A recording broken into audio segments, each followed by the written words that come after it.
오늘 이곳에 나온 모든 분들을 예수님의 이름으로 환영합니다. 우리들은 때로는 말을 하고 말을 듣지만 그 말을 잘 깨닫지 못하고 둔할 때도 있습니다. 그래서 하나님께서 우리의 둔함을 아시기 때문에 명확하게 우리에게 말씀하신 것이 있습니다. 그것이 바로 예수님의 십자가 신호입니다. 예수님의 십자가에는 예수님이 십자가에 달려 돌아가셨다 이 한 가지뿐만 아니라 여러 가지 이야기들이 함께 얽혀 있는 것을 보게 됩니다. 구레네 사람 시몬은 예수님께서 십자가를 지고 가시는 것을 구경하다가 그만 예수님이 그 십자가의 무게를 못 견디고 넘어지자 로마 병정이 너 이리 와서 이것을 대신 지고 가라 해서 엉겹결에 예수님의 십자가를 진 사람이 되었습니다. 또 예수님께 쓸개가 탄 포도주를 드렸지만 예수님은 마시는 것을 거절하셨습니다. 또 사람들이 예수님의 옷을 빼앗아 제비를 뽑아 나누는 일이 있었습니다. 또 예수님을 십자가에 못 박은 후에 빌라도는 예수님의 십자가 위에다가 예수님의 죄명, 죄패를 붙이는데 유대인의 왕이라고 썼습니다. 또 예수님의 십자가 좌우편에는 강도들이 그날 함께 십자가 사형을 당하는 일이 있었습니다. 그 밑에 있던 사람들은 또 예수님을 조롱하고 네가 구원자라면 거기에서 내려오라고 그렇게 조롱하기까지 했습니다. 이 모든 여러 가지 사건들이 예수님의 십자가의 사건들입니다. 이 중에서 오늘 우리는 예수님의 죄패와 그리고 그 옆에 함께 달렸던 강도의 이야기를 나누어 보고자 합니다. 죄패에 대한 이야기는 요한복음에 조금 더 자세히 나와 있습니다. 요한복음 19장에 보면 빌라도가 패에 써서 십자가 위에 붙이는데 나사렛 예수 유대인의 왕이라고 썼다는 것입니다.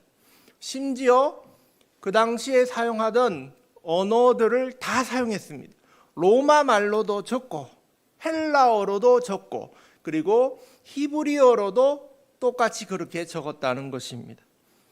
빌라도가 죄패를 붙인 그 이유는 사실 예수님을 유대인의 왕이라고 인정해서 붙인 것이 아니라 대제사장이 자신을 정치적으로 압박한 것에 반발해서 그들을 유대인들을 뭔가 좀 나무라기 위하여 그래서 유대인의 왕이라고 쓴 것이었습니다. 그것을 본 대제사장들은 그렇게 쓰지 말고 자칭 유대인의 왕이라고 써라 라고 또 이렇게 말합니다. 그러나 빌라도가 말하기를 나는 쓸 것을 썼다 라고 대답합니다. 빌라도는 재판할 때에 예수님을 살펴보더니 죄가 없다라고 생각했고 양심적으로는 죄 없는 분이라는 것을 깨달았지만 대제사장이 사람들을 선동해서 예수를 십자가에 못 박으라 그를 놓아주면 가이사에게 충신이 아닙니다 이런 말을 듣게 되자 어쩔 수 없이 정치적인 압박에 의해서 그는 예수님을 십자가에 못 박게 됩니다. 그 과정에서 빌라도는 대제사장과 유대인들에게 좋지 않은 마음을 품게 되었던 것입니다. 그가 죄패를 붙인 이유를 생각해 본다면 빌라도가 예수님을 십자가에 못 박고 그 위에 유대인의 왕이라고 쓴 것은 보아라 너희 왕이 지금 십자가에 달려 있다. 그는 죄인이고 그는 사형수고 너희의 왕이 죄인이고 사형수면 너희는 어떻게 했느냐? 유대인을 향한 노골적인 그러한 비아냥거림 그것을 표현한 것이 바로 유대인의 왕 예수 그 죄패였던 것입니다. 빌라도는 좋지 않은 마음에서 죄패를 붙였습니다. 그런데 이 죄패를 읽은 사람이 있습니다. 누가복음에도 오늘 나오는 이 두 강도의 이야기가 똑같이 나옵니다. 그러나 이야기가 조금 다릅니다. 마태복음과 차이가 있습니다. 그것은 바로 마태복음에 나오는 두 강도는 사람들이 예수님을 조롱하자 자기들도 함께 두 명 다 같이 예수님을 조롱합니다. 그런데 누가복음에서의 두 강도는 한 명이 예수님을 조롱하자 반대편에 있는 한 명이 너는 왜 그렇게 하느냐? 이분은 죄가 없으시다. 우리 죄 때문에 이렇게 십자가에 달렸지만 이분은 죄가 없으시다면서 예수님에게 예수님 오늘 당신의 나라가 임할 때 나도 기억해 주십시오. 이렇게 예수님이 죄가 없으심, 예수님이 우리는 죄를 지었음, 그리고 예수님에게 자기의 영혼을 의탁하는 회개의 과정을 다 거치게 됩니다. 그리고 나서 한 강도가 예수님께 그 말을 하자 예수님도 그래 오늘 네가 나와 함께 낙원에 이르렀다라고 구원을 선포해 주시는 장면이 나옵니다. 아주 많이 틀리죠. 마태복음에서는 다 같이 욕을 하다가 누가복음에서는 한 명은 옹호하고 한 명은 욕하고. 근데 이 차이를 맥스 루케이도 목사님은 이렇게 해석을 했습니다. 처음에는 두 강도가 다 그 예수님의 십자가를 향해서 나도 죽을 형편이고 너도 죽을 형편이고 그냥 사람들이 욕을 하니까 다 따라서 같이 욕을 했다는 것이죠. 그런데 빌라도가 쓴 죄패를 붙인 그 순간 한편에 있던 강도가 그 글을 읽은 거예요. 나사렛 예수 유대인의 왕. 이분이 유대인의 왕이구나. 이분이 메시아구나. 이분이 그분이구나 라는 그것을 보고 읽은 강도가 있었다는 것입니다. 그래서 처음에는 같이 비난하다가 죄패를 보고는 한 명은 회개해서 예수님께 내가 잘못했습니다. 나를 받아달라고 그렇게 말했다는 것이죠. 여러분, 죄패를 보고 예수님을 조롱하고 유대인들을 조롱하기 위하여 썼던 그 죄패를 보고 그 강도가 회개하고 예수님을 믿게 되었다는 것은 정말 놀라운 일입니다. 예수님께서 십자가에 달려서 그 하신 7가지 말씀을 가상칠언이라고 하지 않습니까? 그런데 그 첫 번째 말씀이 무엇인지 아십니까? 누가복음에 보면 예수님이 이렇게 말씀하십니다. 아버지여 저희를 사하여 주옵소서. 자기 하는 것을 알지 못함이니이다. 예수님이 십자가에 달려서 하신 첫 번째 기도, 첫 번째 말씀은 바로 사람들의 죄를 용서해 달라는 기도였습니다. 근데 놀랍게도 그 기도가 바로 그날 그 시간 이루어진 거예요. 누구를 통하여? 죄패를 읽은 한 강도가 그것을 보고 회개하고 뉘우쳐서 용서함을 받은 것입니다. 할렐루야. 여러분, 이 강도는 예수님의 그 기도의 첫 열매였습니다. 그리고 그 다음 열매도 있죠. 예수님의 그 십자가를 보고 믿게 된 그 이후에 모든 사람들이 예수님의 그 기도에 응답들입니다. 여러분, 어떻게 이런 일이 일어났다고요? 빌라도가 처음에는 사람들을 조롱하기 위하여 죄패를 쓴 그 일에서 시작된 것입니다. 빌라도가 이스라엘 사람들을 조롱하기 위하여 예수님 십자가 위에 죄패를 붙였는데 악한 의도로 붙였는데 놀랍게도 하나님은 그 악한 일도 악한 사람도 사용하셔서 구원의 도구로 쓰셨다는 것입니다. 할렐루야. 이것을 볼 때 우리는 정말 놀라운 것을 깨닫게 됩니다. 하나님께서 쓰시지 못할 사람이 없다는 것입니다. 또 두 번째 깨닫게 되는 것은 하나님은 모든 언어로 우리에게 말씀하고 계시는 것을 보게 됩니다. 그 죄패에 뭐라고 적었다고요? 나사렛 예수 유대인의 왕을 로마 말로도 적고, 그 당시에 주된 언어는 또 헬라어였습니다. 그리스어가 그 모든 세상에서 주로 통용되는 우리로 치면 영어 같은 언어인데 헬라어로도 적고, 또 그 당시 사람들 유대인들을 위한 히브리어로도 적혀 있었다는 것이지요. 하나님은 그 모든 언어를 통하여 우리에게 지금도 말씀하고 계시는 것입니다. 이 십자가를 봐라. 이 죄패를 봐라. 내가 너희를 이만큼 사랑하지 않느냐? 내가 너희를 위하여 이런 용서를 베풀지 않았느냐? 예수님의 그 사랑, 하나님의 그 은혜를 주님은 지금도 말씀하고 계신 것입니다. 우리나라 역사 이야기를 한 가지 들려드리고자 합니다. 여러분, 점자 아세요? 점자. 간혹 엘리베이터나 뭐 지하철 같은데 그런 손잡이 같은데 보면 오돌도돌하게 이렇게 돼 있는 거 있죠. 그거 아세요? 라면에도 그거 있는 거 있어요. 점자.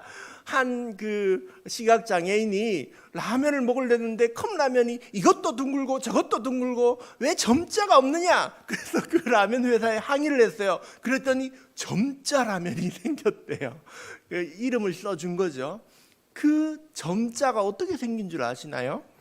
우리나라에 선교사가 들어오고 한 가장 큰 선교 사역 중에 하나가 바로 성경을 번역하는 일이었습니다. 성경을 우리나라에 번역하여 널리 알리는 일을 했었죠. 1926년의 일이었습니다. 일제 강점기 때 그 당시에 이제 최고 높은 위치에 있는 것이 조선 총독부인데, 조선 총독부에 한 조선인이 이런 편지를 쓰게 됩니다. 그 편지를 읽은 일본인은 한동안 고개를 들지 못했다는 것입니다. 내용이 뭐냐면, 실명한 이들에게 조선 말까지 뺏는다면 눈먼 데다가 벙어리까지 되란 말인가? 시각 장애인들에게 한글 점자를 가르칠 수 있게 허락해 주시오. 이렇게 편지를 쓴 것입니다. 시각 장애인들은 앞을 보지 못하니까 점자를 통해서 뭐 이렇게 이제 언어를 사용하는데, 그 당시에 그 일제 시절에 일본 점자를 가르친 거예요. 한국말 배우기도 어려운데 일본어를 배워서 일본 점자까지 배우려니까 얼마나 더 어렵겠습니까? 그래서 그것을 요구한 사람이 바로 박두성이라는 선생님이었습니다. 이분은 독립운동가였고, 그리고 독립운동가 이동휘 선생을 영향을 받아 교사가 된 분이었습니다. 그래서 학생들에게, 그 맹인들에게 한글 조선어로 된 그 점자를 가르쳐 칠 수 있게 해달라, 그렇게 했지만 당연히 묵살되죠.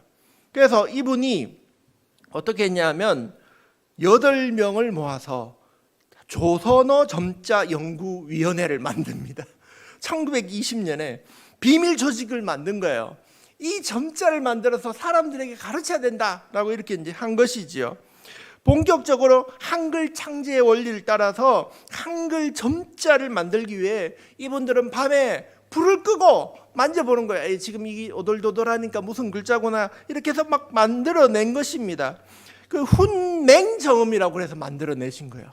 우리 한글이 훈민정음이잖아요. 훈맹정음, 눈먼이를 가르치는 바른 소리라는 뜻에서 한글 점자를 만들어내신 것이죠. 1926년 11월 4일 날 7년간의 연구 끝에 그래서 60세개의 점자 훈맹정음을 발표를 했습니다. 그리고 그 선생님이 말합니다. 눈이 사람의 모든 것은 아닙니다. 중요한 것은 영혼입니다. 너희들은 가르칠 때 제자들에게 말했습니다. 너희들은 눈은 비록 어두우나 마음까지 어두워서는 안 된다. 몸이 비록 모자라도 명랑한 마음을 가지기 위해 배워야 한다라고 그렇게 사람들을 가르쳤던 것입니다. 그런데 박두성 선생이 그래서 시각 장애인들에게는 세종대왕인 거예요. 점자를 만들어냈으니까 진짜 놀라운 건 여기 있습니다. 훈맹점을 만든 진짜 목적은 성경을 번역하기 위해서였던 거예요. 그 당시 조선말도 못하던 그 일제강점기 때에 앞이 안 보이는 이들에게까지도 예수님을, 복음을 전하기 위하여 만들어서까지 훈맹정음을 만들어서 그렇게 마태복음을 번역합니다. 1931년 4월, 1935년 사복음서와 사도행전이 번역되고 1940년에 신약 전체를 펴내며 1957년 구약까지도 다 점자로 만들어 낸 것입니다.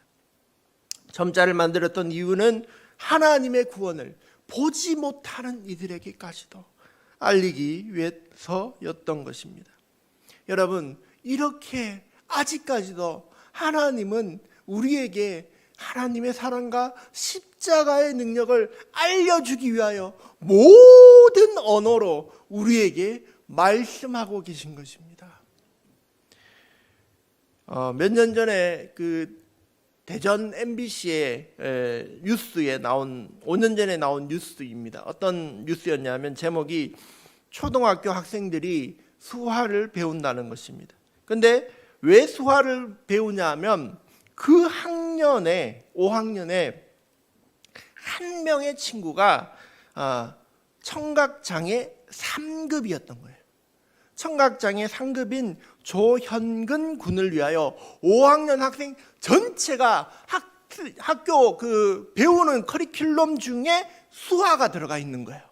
그 선생님을 통해서 아이들이 전부 다 이제 그 말을 배우고 그 다음에 그 수화를 배운 다음에 이 MBC 뉴스에서 인터뷰를 했어요. 배우니까 좀 어떠냐? 그러니까 그 조형근 군이 청각장애인 아동이 뭐 빌려달라고 할 때 입으로 말하고 힘들었는데 편하게 말할 수 있어서 좋았다. 또 다른 친구가 그 조영근 군과 대화를 합니다. 너 오늘 끝나고 뭐 하냐? 끝나고 놀 거다. 그런 시시콜콜한 이야기도 이제 이 친구와 마음껏 할 수 있게 된 것입니다.